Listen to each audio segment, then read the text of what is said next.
Welcome to New Runner Garut Podcast. Sore, assalamualaikum warahmatullahi wabarakatuh.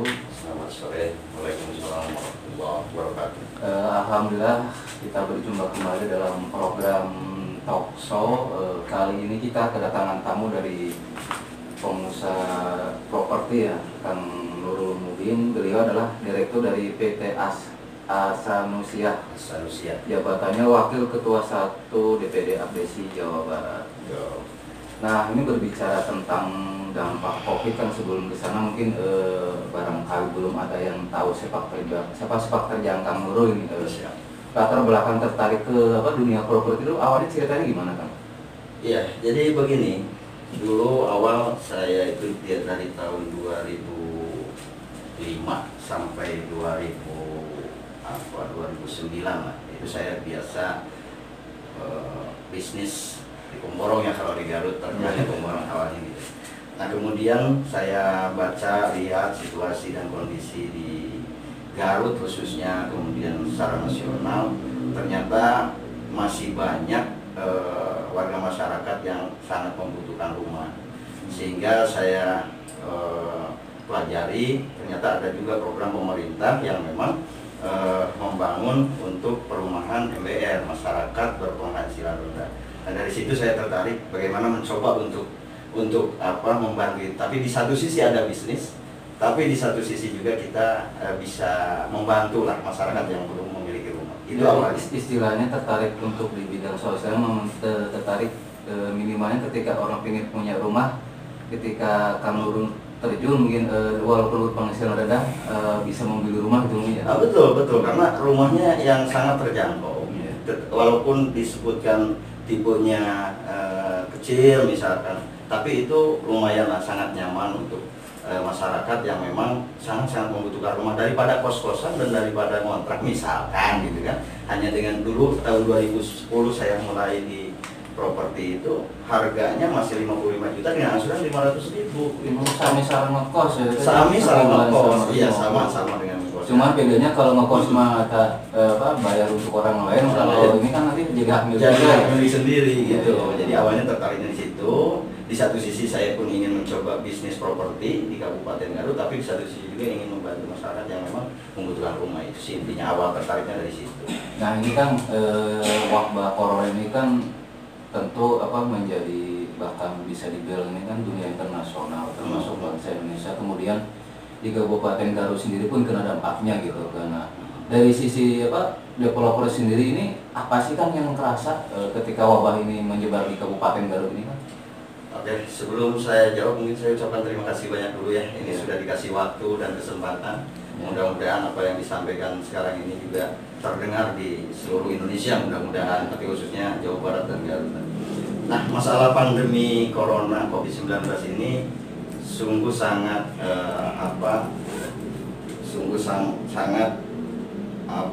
menurunkan lah daya beli masyarakat khususnya dalam properti ini, karena memang ini dari berbagai sektor.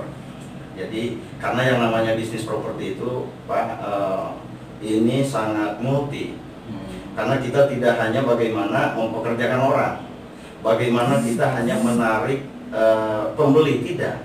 Tapi dalam properti itu dari mulai pekerja tukang, dari mulai tukang batu, tukang pasir, tukang ngecat, itu semua terlibat. Nah, dengan adanya pandemi Corona ini tentu sangat berdampak sekali, Pak. Apalagi kalau melihat sisi pangsa pasar, ya kita ada penurunan sekitar 30-40% untuk yang daya beli masyarakat, yang biasanya mungkin di salah satu perumahan dalam satu bulan itu ada yang datang mau beli itu 5-6, sekarang 1-2 pun sudah susah, Pak. Karena memang mungkin dalam tanda kutip orang berpikir ya jangan, apalagi ini sasarannya, kalau saya kan dari asosiasi Apersi ini kan lebih khusus membangun rumah atau menjual rumah yang khusus bagi MBR. Oh ya, maaf, barangkali belum ada yang tahu. Betul. Apersi itu kepanjangan apa sih? Apersi itu asosiasi pengembang perumahan dan pemukiman seluruh Indonesia. Nah, alhamdulillah di Kabupaten Garut ini ada sekitar 130 anggota kita yang membangun rumah perumahan MBR khususnya, juga yang di komersil sih. MBR sendiri itu? MBR itu adalah masyarakat berpenghasilan rendah yang memang diprogramkan oleh Bapak Presiden Joko Widodo sejak April 2015 dalam program 1 juta unit rumah. Itu MBR. Jadi kita lebih fokus ke bagaimana mengadakan rumah-rumah yang nyaman itu bagi masyarakat berpenghasilan rendah, Pak. Kembali ke topik Betul, siap. Seperti apa ini ya? Dampaknya terasa tuh seperti apa ini? Sangat sangat terasa sekali COVID ini, seperti yang tadi saya sampaikan. Ada sampai, kalau saya hitung sih ada sampai 170 sektor usaha yang memang terdampak akibat banyak lah. Saya sulit untuk mengatakan satu persatu, tapi yang diantaranya tadi tukang bata, batako, pasir dan lain sebagainya itu sangat terdampak. Kemudian yang kedua, regulasi pemerintah terhadap properti, terkait regulasi ini juga dalam COVID ini, justru kalau yang saya rasakan, yang saya inginkan harapkan, justru ada relaksasi aturan kan seharusnya. Dengan sulitnya pembeli, kemarin juga misalkan gini, sebelum COVID ada yang beli rumah. Nah, ketika mau melaksanakan akad kredit, tiba-tiba batal. Karena kenapa? Karena ketika mau akad kredit dicek oleh bank itu, bank pemberi KPR-nya, apakah ini akan rentan PHK atau tidak? Apalagi misalkan wira swastanya akan bangkrut atau tidak, sehingga sudah semangat ingin punya rumah, tapi ternyata masuk kriteria itu, dengan adanya dampak COVID ini hanya gagal. Jadi selain yang mau membeli ataupun yang sudah beli tapi mau akad kredit pun bisa gagal dengan itu. Kalau untuk proses akad kredit berarti kan udah masuk jadi pembeli kan? Betul, udah. Tapi cuman kan ketika mau menandatangani itu kan biasa bank pemberi KPR itu memberikan mengeluarkan dulu perjanjian kredit dengan syarat-syarat tertentu. Ya, di salah satunya mungkin bank membaca apakah konsumen ini, kemudian pembeli ini akan macet kreditnya atau tidak, apakah akan di PHK atau tidak. Nah, makanya ketakutan mungkin di bank itu sendiri, sehingga muncullah saat ini yang sangat memberatkan juga ketika dari bank KPR, pemberi KPR itu ada salah satu syarat terutama bagi wira swasta, dan ini bagi MBR loh, gitu kan, bahwa harus deposit angsuran 2 kali sampai 6 kali. Berarti kalau angsurannya misalkan 1 juta, berarti harus menyediakan uang 2 juta sampai 6 juta yang harus disimpan dulu di rekening sebagai jaminan. Itu kan sangat berat itu. Sehingga saya mohon kepada pemerintah bagaimana ini ada relaksasi gitu kan. Itu kalau nggak salah aturan baru ya, padahal sebelum corona nggak ada. Nggak ada. Nah, selain daripada perbankan juga, ini kan yang sangat ini adalah ada aturan bahwa sebelum melaksanakan kredit, selain rumah sudah selesai 100%, itu listrik sudah harus nyalakan. Walaupun dulu sebelum corona ini, dulu ada relaksasi bahwa yang penting sudah membayar BP terhadap PLN. Nah, tapi mungkin karena PLN pun terkena dampak COVID itu sendiri, sekarang itu ingin ketika mau melakukan kredit, listriknya sudah nyala, airnya sudah nyala, jalan sudah 100%. Ini timpang gitu kan, antar regulasi di masing-masing pihak, baik itu BUMN, pemerintah maupun di lapangan itu sendiri. Ini sangat-sangat. Berarti kalau berbicara properti tadi banyak pihak yang terlibat ya kan, kalau saya banyak misalkan dari PLN, misalkan berbicara kalau listrik, air segala macam. Nah, selain itu kan ini kan mungkin aja kan di beberapa yang saya baca juga perkembangan saat ini kan ada beberapa perusahaan lah ibaratnya bergerak di bidang apapun gitu kan, banyak yang kan ada banknya yang paling parah itu kan ketika harus mengurangi karyawan. Betul. Ataupun ibaratnya punten-punten lah gaji setengah nakal. Nah, betul. Kalau di properti ini sampai begitu nggak kan? Sama kan? Sama. Padahal saya misalkan dalam satu lokasi perumahan itu biasanya kita kan punya karyawan itu, misalkan di kantor ada 4 orang, di lapangan ada 4 orang gitu kan. Karena pandemi ini ya mau tidak mau, pertama karena memang harus jaga jarak, waktu itu ada PSBB kan. Pertama itu, yang kedua memang kemampuan kita untuk menggajinya juga ya kurang kan. Tapi ya itu kita siasati, ada yang memang pernah saya lakukan, bagaimana dalam 1 minggu seorangnya hanya kerja 3 hari. Karena kami pun sangat-sangat khawatir ya kalau karyawan kami menjadi korban juga. Ya mau tidak mau perusahaan lah yang harus nombok gitu kan. Karena Nah kalau punten kalau ketika masuk 3 hari ini kan kalau jam normal gitu kan, misalnya dalam sebulan 2 bulan kerja, nah ketika seminggu cuma 3 kali berarti sebulan kurang lebih 12 hari. 12 hari kan. Nah untuk gajinya sendiri setengah juga itu seperti apa kan? Ya itu ngambil dari kebijakan kita sih Kebijakan sebetulnya. juga. Ada yang memang ya sebetulnya karyawan juga paham sih kondisi kita. Tapi yang jelas saya bagaimana bisa bertahan supaya memang tidak sampai ada PHK kan. Nah, karena kasihan ya. Resiko tertinggi adalah dikurangi gaji kan. Gaji pokoknya misalkan biasanya di angka kalau UMR Garut misalkan 1,7 misalkan atau 1,6 misal gitu. Berarti setengahnya dari itu kan dikasihnya gitu. Jadi giliran aja. Nah kalau ini kan untuk sisi lain kan, ini kan ada bantuan dari pemerintah ini. Betul. Banyak program lah, baik UMKM, prakerja atau sudah lupa. Nah kalau untuk bantuan ini karyawan diperjuangkan nggak kan? Kalau yang untuk kayak kemarin kan 600.000 per bulan nggak saya buat karyawan gitu. Oh, enggak sih kalau di kita enggak kayaknya. Kalau di perusahaan-perusahaan perumahan swasta ini kita enggak sih.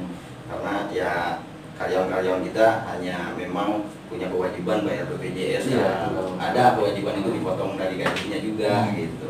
Ada. Cuman kalau bantuan-bantuan untuk karyawan ke apa yang bekerja di properti saya rasa belum dengar kan, belum ada. Iya. Nah ini kan yang dari sisi menariknya lagi mungkin ini kan kalau berbicara perumahan subsidi ini kan ada satu sisi yang pernah ya mungkin agak sedikit ramai lah gitu. Betul. Mengenai kayak tanah lah punten-punten ketika misalkan ada yang berbicara sawah behat bikin ke perumahan kumpul. Nah pandangan dari sisi properti itu seperti apa sih kan ketika ada lontaran mungkin celutuan dari masyarakat seperti itu? Kalau ada celotuhan atau koreksi atau kritik ya saya sebagai pengusaha sih terima, sebagai pengusaha ataupun saya sebagai orang asli Garut gitu ya, itu saya terima itu. Cuman begini, pembangunan sebuah daerah itu tidak hanya dilihat dari satu sisi saja kan, karena kebutuhan sandang pangan papan ini juga perlu semua bersinergi. Misalkan gini, habis sawah gitu kan kita tidak hanya sawah saja, kita punya sawah banyak, logika berpikir misalkan punya sawah banyak tapi rumah nggak punya. Nah itu. Jadi kalau menurut saya sih itu adalah koreksi. Karena kita dari asosiasi ketika mengajukan izin atau membeli tanah itu kan sangat hati-hati kita. Sangat hati-hati kenapa? Karena memang takutnya juga kita sudah membeli ternyata rumah tersebut masuk lahan pertanian kan rugi juga kita. Nah makanya saya selalu komunikasikan dengan anggota semua yang ada APRSI Korwil Garut ini khususnya di Jawa Barat juga bahwa sebelum melakukan transaksi jual beli tanah itu dilihat dulu dari RT RW-nya daerah masing-masing.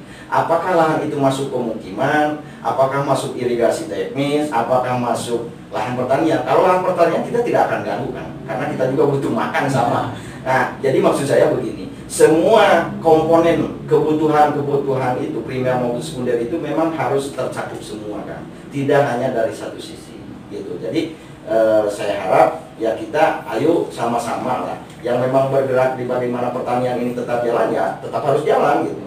Kita juga tidak akan misalkan di Garut luasnya berapa hektar wilayah Garut kemudian pertaniannya ada berapa hektar buat pemukiman berapa hektar ya tidak mungkin kita serobot yang pertanian kan. Nggak mungkin, kita juga taat aturan kan kalau gitu. Nah ini kan ada lagi kalau yang saya pernah lihat di jalan-jalan lah gitu, ketika mau kemana atau ibaratnya banyak spanduk ataupun kayak reklame lah tentang promo perumahan sendiri di masa pandemi ini. Nah kalau di APRSI sendiri ada program khusus nggak? Misalkan dengan 4 juta all in udah dapat kunci rumah atau gimana? Untuk menyiasati menarik pembeli lah itu di masa saat sulit seperti ini. Sebetulnya sih masing-masing. Kalau APRSI secara khusus tidak ya, secara khusus karena kita asosiasi. Kalau masing-masing perumahan di anggota APRSI ada sih. Ada yang memang, misalkan di perumahan saya, bisa ketika ada COVID ini karena memang berat, ayo DP-nya 1 juta. Kemudian ditambah biaya lain-lain misalnya 3 juta, 4 juta sudah all in. Yang biasanya 11 juta menjadi 4 juta, ada sih. Nah di perumahan lain pun sama, promo seperti itu sama. Karena memang untuk menarik konsumen di masa pandemi ini sangat berat kan. Nah, ketika promo yang seperti tadi 4 juta all in, ada nggak kenaikan ataupun efeknya gitu kan? Nggak ada kan? Nggak ada gitu. Malah ya sama aja gitu. Yang biasanya datang ke rumah ke kantor pemasaran dalam 1 bulan 6 orang, sekarang paling 1 2. Di satu sisi ketidakdatangannya itu kan beberapa faktor kan. Yang pertama PSBB kan gitu.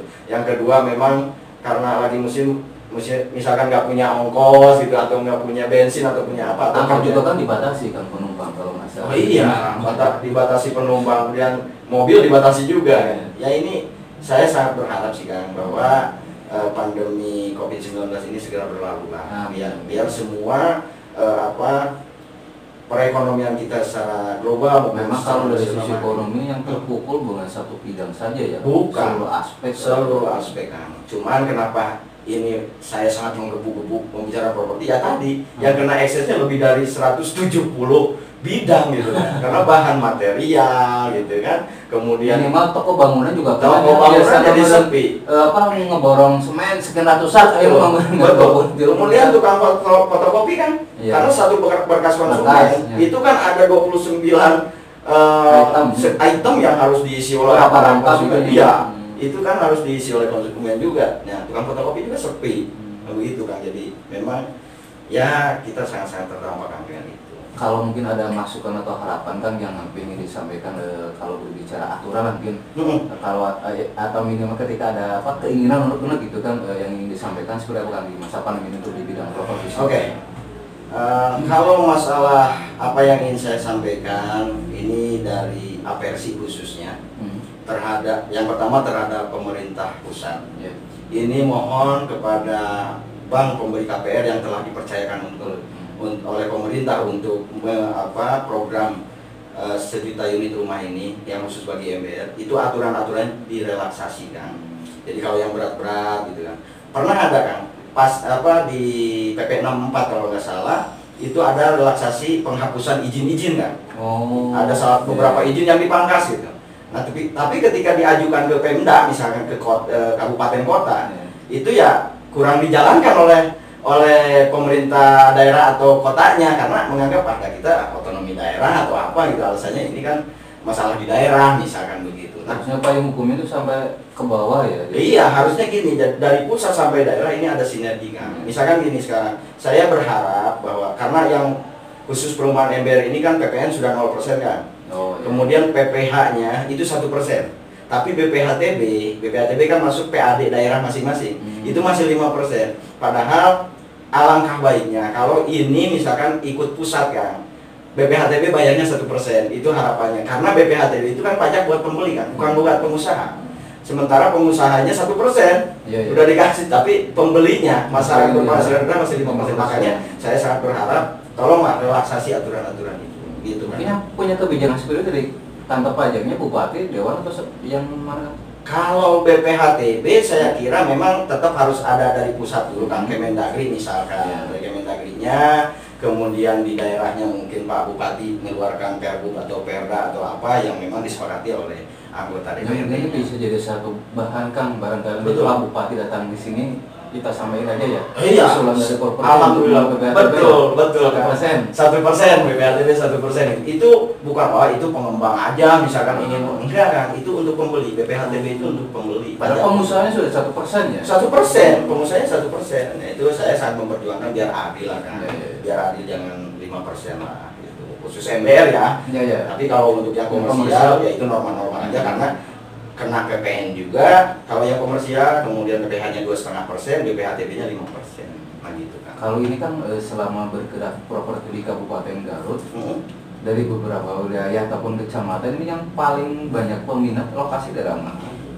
Kalau yang saya lihat dari perkembangan anggota yang mengajukan izin itu kebanyakan di daerah timur kan. Jadi arah Karangpawitan, Wanaraja, kemudian Banyuresmi, Limbangan itu yang masih mendominasi kan. Makanya saya pun di apersi itu dibagi zona kan. Ada zona barat, timur, utara dan selatan. Lagi kalau berbicara isu perkembangan saya ini kalau Gatra Mekar mungkin ramai lagi ya. Insya Allah mudah-mudahan. Kalau tadi berbicara kalau aja ke sini kan, betul. Ada masih geliatnya masih banyak gitu. Betul, karena gini kan, untuk perumahan MBR ini kan kita sebagai pengusaha masih mencari lahan-lahan yang memang sedikit murah kan, karena harga jual perumahan MBR ini kan dibatasi pemerintah. Kita nggak bisa jual harga seenaknya kita, karena dibatasi pemerintah sehingga mencari lahan-lahan pasti ke pelosok-pelosok kan. Jadi kita juga ikut mengembangkan bagaimana pembangunan daerah di masing-masing kecamatan. Karena memang saya sepakat waktu itu ketemu dengan Pak Bupati bahwa Pak Nurul, kalau misalkan orang Apersi mau membangun perumahan, tolong dong bangun jalan aksesnya sendiri, jangan numpang yang lain. Ya alhamdulillah kita sudah realisasikan sebagian gitu kan. Karena memang dengan adanya pengembangan perumahan pemukiman di daerah-daerah yang tadinya tidak ada penduduk, sekarang makin banyak kan. Kalau jadi tidak hanya untuk kita saja menjual rumah begitu saja kan, tapi aset untuk daerah pun kan jadi luas. Karena aturan untuk membangun perumahan kan kita sebagai pengusaha membeli lahan 1 hektar misalnya atau 2 hektar, kan dari 60% dari sekian hektar itu yang kita jual, 40%-nya adalah untuk aset daerah nantinya, baik itu jalan, sarana ibadah, masjid, sarana sekolah, olahraga itu untuk pemerintah daerah setempat asetnya nantinya. Sehingga mudah-mudahan dalam waktu dekat ini juga alhamdulillah pihak dinas Perkin Kabupaten Garut sudah menyiapkan untuk serah terima perumahan di Kabupaten Garut yang kurang lebih ada 130 perumahan kan yang belum diserahkan, yang mudah-mudahan ini menjadi aset gitu kan. Karena kalau tanah sudah dibeli, sudah jadi perumahan kan jadi mahal juga kan. PAD untuk PBB-nya naik, meningkat untuk pemerintah daerahnya juga kan gitu. Mudah-mudahan ya pembelinya juga pengusaha, pembeli, masyarakat, pajak semua. Nah, kalau tadi berbicara jadi aset pemerintah itu nanti ada balik nama atau seperti apa? Itu ada kan, nanti ada balik nama dari perusahaan. Misalkan gini, dari 1 hektar misalkan ada 60 rumah yang kita jual kan, tanah itu aja. Nah yang 40%-nya misalkan ada jalan, ada puskesmas, misalkan ada madrasah, ada masjid, yaitu kita serahkan ke pemerintah. Kemudian nanti ada pelepasan hak dari kita kan. Jadi penyerahan dari perusahaan kita ke Pemda Garut. Jadi dapat masih gak sertijab? Sertijab, serah terima, ini asetnya gitu. Mau mangga kelola gitu kan. Jadi kita sebetulnya sebagai perusahaan juga tidak rakus-rakus amat kan begitu ya. Ada amalnya oke berarti? Alhamdulillah, insya Allah mudah-mudahan kan. Mudah-mudahan. Nah ini kan kalau untuk tadi berbicara aset lagi gitu kan, memang sejauh ini tadi berbicara kan masih banyak tahun ini saja apa tahun sebelumnya itu yang belum dikasihkan aset ke pemerintah itu? Perda serah terima di Kabupaten Garut itu baru ada tahun 2016 kalau nggak salah. 2016. Nah, perdanya kalau nggak salah itu baru ada tahun 2016. Nah, setahu saya di asosiasi yang sudah diserah terimakan ke Pemda itu baru perumahan Cempaka kan. Yang di sini. Betul. Yang satu itu. Iya, yang lainnya belum gitu. Yang lainnya belum. Nah, mudah-mudahan tahun ini ada sekitar 130-an yang ada di anggota Apersi ini mau menyerahkan kan. Khususnya kita akan menyerahkan dulu perumahan yang dibangun dari di bawah tahun 2016 dulu. Itu yang kita sepakati kemarin dengan Dinas Perumahan dan Pemukiman Kabupaten Garut. Ya saya sangat berterima kasih sekali kepada Pak Bupati telah membuka ruang ini gitu ya untuk bagaimana serah terima ini segera dilakukan. Karena sayang gitu kan. Kalau misalkan di perumahan saya perumahan saya ada jalan rusak, masjid rusak, itu kan pemerintah mau membantu misalkan, mau dibikin bagus, nggak bisa kan, karena itu aset perusahaan. Tapi kalau sudah balik nama, betul. Tapi kalau sudah diserah terimakan, maka itu menjadi hak pemerintah daerah sepenuhnya, begitu kan kalau masalah aset. Kalau ini kan terakhir mungkin kalau berbicara ini kan dampak memang ada sebab ada akibat. Betul. Daya beli masyarakat sekarang kan jauh. Betul. Apalagi berbicaranya, punten-punten gitu kan banyak masyarakat yang satu nganggur atau PK segala macam. Mungkin berdampak juga ketika daya beli masyarakat tadi mau ngambil perumahan gajinya dipotong misalkan cukup. Nah, ada nggak kan ibaratnya masukan buat masyarakat Kabupaten Garut itu dalam menghadapi pandemi seperti ini, motivasi atau semangat lah gitu kan, terutama bagi masyarakatnya punten-punten yang tadinya di luar kota zona merah kan lagi pulang kampung malas balik lagi misalkan takut kenapa ketularan seperti apa. Motivasi bagi masyarakat ya, gitu kan. Kalau menurut saya sih jadi ini hanya pertama motivasi bagi diri saya sendiri.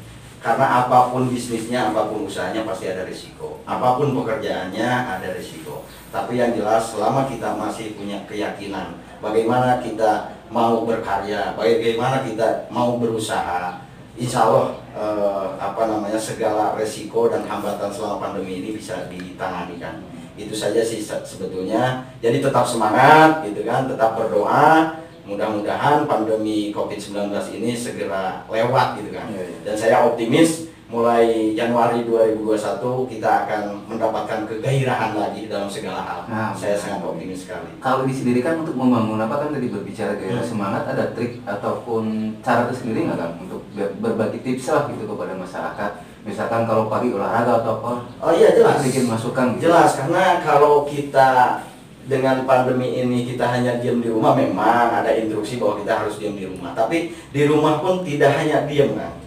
Bagaimana di rumah kita bisa berolahraga, bagaimana di rumah kita bisa makan makanan yang sehat juga kan begitu.